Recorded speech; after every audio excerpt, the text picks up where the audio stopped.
Bienvenidos a nuestro curso virtual de Economía para el nivel preuniversitario. Les saluda el profesor Andy Ortiz Tomás. En esta ocasión, el tema a tratar es los bienes y servicios. Y es que es un tema muy recurrente en exámenes de admisión, pero aparte es un tema que constantemente nosotros estamos tratando, estamos viendo día a día, pero sin prestarle de repente mucha importancia, ¿no? Por ejemplo, el presidente ha dicho en esta época de pandemia, van a salir a comprar solamente los bienes necesarios. ¿Y cuáles son esos bienes necesarios? Para eso nosotros ya hemos hecho necesidades humanas y hemos visto, por ejemplo, los bienes primarios o fundamentales o vitales, ¿no? Los que están relacionados directamente con la vida, y si no los consumes, pues tu vida corre peligro. Tal como se ve en la imagen, en este caso pues tenemos los bienes relacionados a la vestimenta, que tú puedes acceder a través de un servicio, que es el servicio de distribución. Entonces los bienes y servicios están muy relacionados. Empecemos con lo que son los bienes. Los bienes son cosas capaces de satisfacer las necesidades del hombre, es decir, generan utilidad. ¿Por qué? Porque tienen esa capacidad de satisfacer las necesidades humanas. Y vamos a ver cómo se clasifican estos bienes según su escasez, es decir, ¿hay mucho o hay poco de ese bien? Bueno, tenemos por ejemplo bienes libres, que son todos aquellos bienes que vamos a encontrar en la naturaleza, son creados por la naturaleza y por lo tanto son abundantes, no tienen dueño, no tienen propietario, prácticamente son gratuitos porque no pagas por esos bienes, como por ejemplo el aire, la luz solar, el agua de los ríos, el suelo que pisamos, etc. Mientras que los bienes económicos son creados por el ser humano, son escasos, no están en la naturaleza, sí tienen un propietario, tienen un dueño, tienen precio, se les establece un valor, y en ambos casos, tanto los bienes libres como los bienes económicos generan utilidad. Eso quiere decir que satisface las necesidades del hombre. Si los clasificamos por su duración, vamos a tener bienes fungibles, es decir, aquellos bienes que solo tienen un uso, como los cerillos, por ejemplo. No como el caso de que tú compras una cajita de fósforos y luego dices, no sirve. ¿Pero por qué no sirve si yo los probé todos antes de usarlos? Es que ya lo probaste, pues. Solo tiene un uso, no puedes usarlo varias veces, no como el lapicero, que tú lo usas y lo sigues usando. En cambio no, en los cerillos lo usas una vez y ya no puedes usarlo más. Tenemos otro ejemplo de las velas, la gasolina. Tú le pones el auto al auto la gasolina, lo usas y ya no puedes reutilizar ese bien. Los dulces, el cigarrillo, la tiza, etcétera. Bien, son bienes de muy corta duración, de un solo uso. Mientras que los bienes infungibles sí son aquellos bienes que tienen distintas, que puedes usarlo varias veces, ¿no? Como por ejemplo la silla, mira, ve. No es que tú hoy te sientas en una silla y lo botas y mañana tienes que comprar otra silla y para pasado mañana otra silla. No, no ocurre eso. Tú las sillas las sigues usando por mucho tiempo. Si los clasificamos por su condición, vamos a encontrar bienes intermedios, que son aquellos bienes que aún no están listos para ser consumidos, pero que necesariamente van a formar parte de un proceso para crear un nuevo bien. En este caso, ese bien intermedio podría ser la masa. Tú no te comes la masa. La masa es un bien, existe, ha sido creado por el hombre, porque esta masa no crece en la naturaleza. Ahí entra un montón de harina, otros recursos, no sé, sal. Ya esa masa es un bien intermedio. ¿Por qué? Porque luego de un proceso recién sale el bien final. Recién sale ese bien que se va a consumir. Entonces la masa sería un bien intermedio y ya el producto, la pizza en este ejemplo, sería el bien final, que está listo para ser consumido. Ya no requiere de un nuevo proceso de de creación, ya está creado, ya está listo. Por su destino, los bienes pueden ser bienes de consumo. Eso quiere decir que no van a ayudar en la creación de un nuevo bien, sino que ya son el bien creado. Son bienes de consumo, listos para usarse. En este caso el vestido.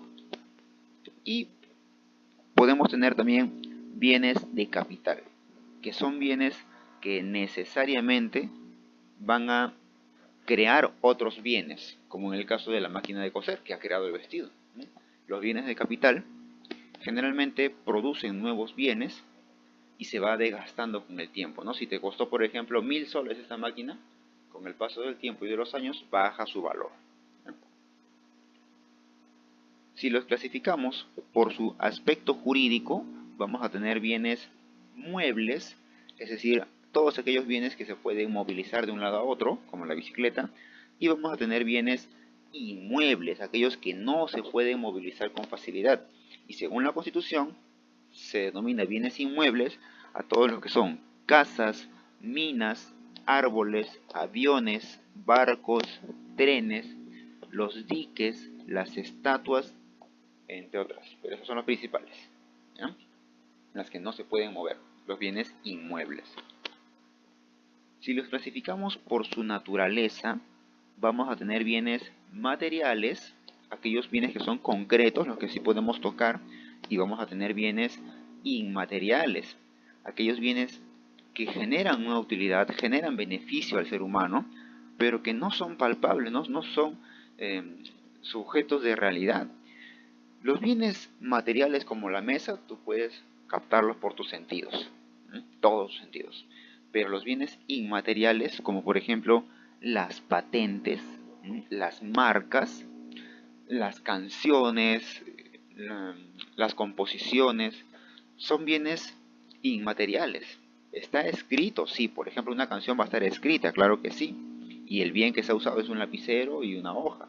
O una canción va a ser tocada, ¿no? por unos intérpretes, y para eso van a usar pues los instrumentos musicales. Pero ese no es el bien son otros bienes. El bien es la canción, la composición en sí. Esos son bienes inmateriales y para eso se registran, pues, ¿no? Entonces acá tenemos un montón de marcas que son bienes inmateriales. Todas las patentes, por ejemplo. Si lo clasificamos por su relación entre sí, vamos a encontrar bienes complementarios que son necesarios para usarse al mismo tiempo. Ejemplo, la impresora y la tinta. No puedes usar la impresora sin la tinta para imprimir, ojo, porque tú eres capaz de decir el profesor para sacar copia. Estamos hablando de impresora con su función principal, imprimir, sin tinta.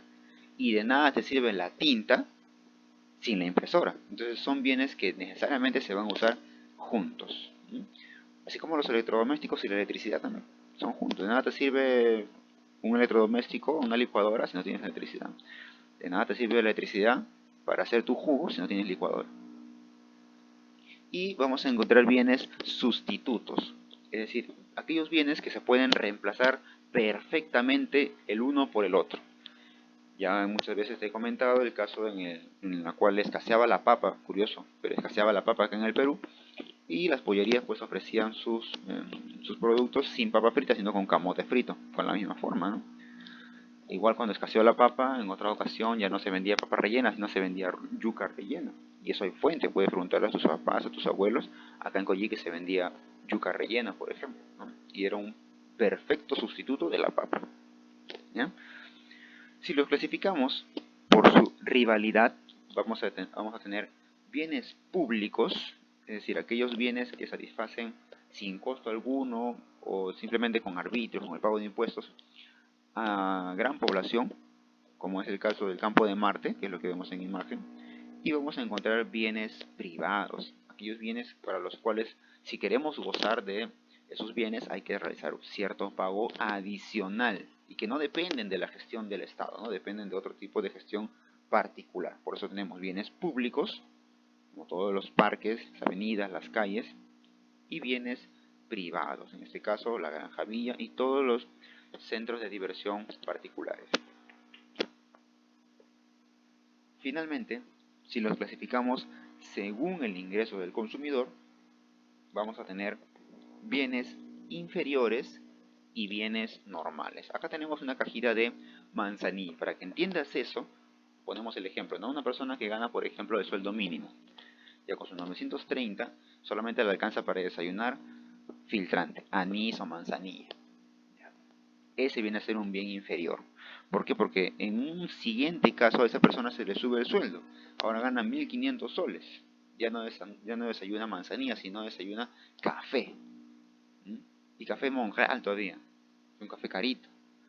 Entonces, este nuevo bien que usa para el desayuno, como dependió del ingreso del consumidor, este se le llama bien normal y el anterior sigue llamándose bien inferior. Pero vamos a poner el siguiente caso, de que esa persona aún gane más y ya no va a tomar solamente café, sino se toma un buen jugo con su pan con chicharrón. Ese jugo, ese nuevo desayuno vendría a ser el bien normal y este café pasaría a ser un bien inferior. Y bueno, esto ya no pasa a la clasificación, ¿no? Sería inferior también. ¿Listo? Porque depende de los ingresos de la persona. Veamos ahora los servicios. Los servicios pueden definirse como todas las actividades económicas que el hombre realiza para satisfacer las necesidades, pero de terceros, es decir, de otras personas. Es muy raro, es muy escaso encontrar un servicio que haga una persona para satisfacer sus propias necesidades.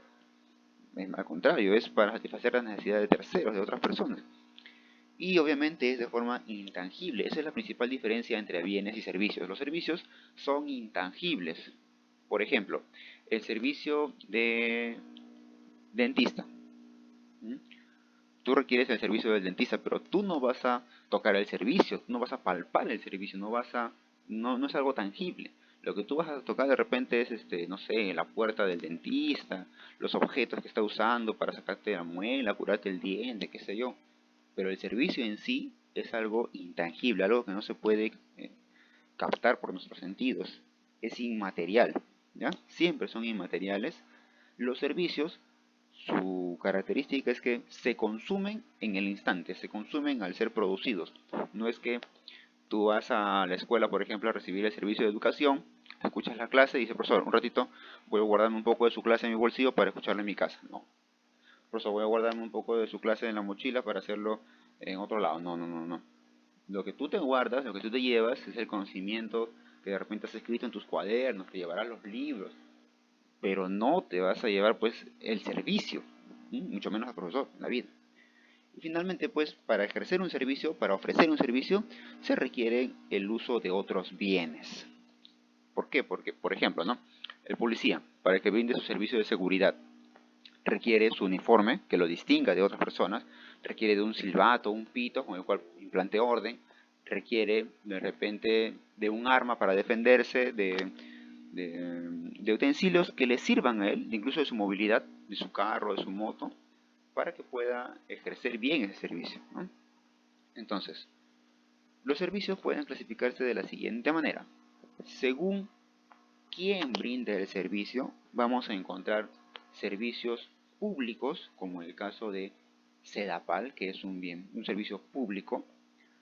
Si bien es cierto, tú pagas, claro que sí, porque a pesar de ser público, pues requiere un personal que trabaje ahí y requiere mantenimiento, etcétera, y se paga por el servicio, que es muy poco en realidad. En países de Europa se paga mucho más por el agua, por eso es que cuidan el agua. En cambio acá, como el agua prácticamente cuesta muy poco, viene 30 soles, 40 soles de agua, la gente gasta. Pero porque si pusiera medidor, vendría pues la cifra real, 150 soles, 180 soles, y ahí sí la gente cuidaría su agua, ya no dejaría abierto el caño, ¿no? Y también vamos a encontrar servicios privados, aquellos que sí pertenecen a una empresa particular, ya no pertenecen al Estado, y que pues tienen la obligación de darte un buen servicio por el cual estás pagando. No estás pagando una cifra adecuada, ¿no? La cifra normal. No es regalo y nada por el estilo. No es que el Estado te lo está facilitando. No, no, no. Por lo tanto, se tiene que exigir. En este caso en él, que es privado.